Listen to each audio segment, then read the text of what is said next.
मीकाल जुल्फ़िकार ने समाजी राब्ते की वेबसाइट इंस्टाग्राम पर अपना ट्विटर शेयर किया है, जिसमें शो के मेज़बान की जानिब से अदाकार से उनकी हाल में रिलीज़ होने वाली पाक फ़िज़ाइया के शाहीनों पर मबनी सुपर हिट फिल्म शेर दिल से मुतल्लिक दिलचस्प सवालात किए गए।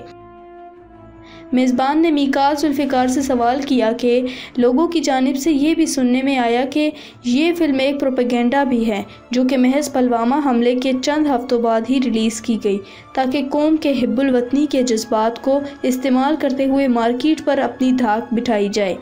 मीकाल जुल्फ़िकार ने मेज़बान की जानिब से पूछे गए सवाल का जवाब देते हुए कहा कि पाकिस्तान और भारत के दरमियान होने वाली कशीदा सूरत हाल और उस दौरान पाक फ़िज़ाइया का अपने वतन का भरपूर दिफा करना, यही सब कुछ अवाम भी सिनेमाओं में देखना चाहते थे।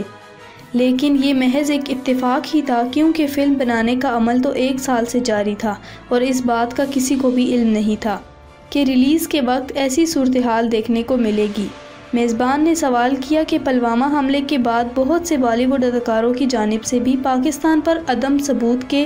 बावजूद इल्ज़ाम तराशी देखने में आई थी, जिस पर मीकाल जुल्फ़िकार ने कहा कि ऐसे मौके पर अदाकारों को हमेशा गैर जानिबदार होना चाहिए और अमन की बात करनी चाहिए। मैं अक्षय कुमार की तारीफ़ करना चाहूँगा, जो कि कशीदा सूरत हाल में साबित कदम रहे, बल्कि मैं ये भी कहूँगा कि बॉलीवुड के दीगर अदाकारों को अक्षय कुमार से वक्त की नज़ाकत को समझने और अमन का सबक सीखना चाहिए। वाज़ेह रहे कि 22 मार्च को रिलीज़ होने वाली फ़िल्म शेर दिल में अदाकार मीकाल जुल्फ़िकार, अरमीना खान और हसन नियाज़ी ने मरकज़ी किरदार अदा किया था। शेर दिल अब तक सबसे ज़्यादा बिजनेस करने वाली फ़िल्म बन चुकी है।